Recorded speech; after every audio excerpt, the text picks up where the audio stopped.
శుద్ధి చేసుకొనిడి. ఒకళ్ళ దగ్గర వీళ్ళు ఒప్పుకోవాలండి. వాక్యం ద్వారా మనం కడుక్కోవాలి.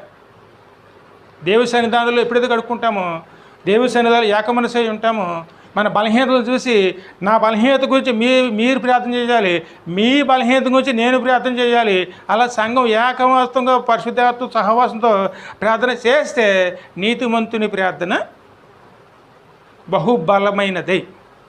నీతిమంతులు ఎప్పుడు మారుతాం?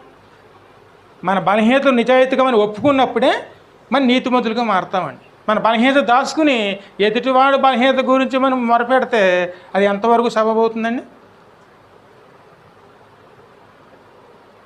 అటువంటి ప్రార్థన దేవుడు ఆలకిస్తాడా? ఎంతసేపు మొరపెట్టినా ఉపయోగం ఉండదండి. చేతులు దించి ఎంతసేపు మొరపెట్టినా జయం రాదు, సాతానే చేయిస్తాడు. చేతులు పైకెత్తినప్పుడు జయం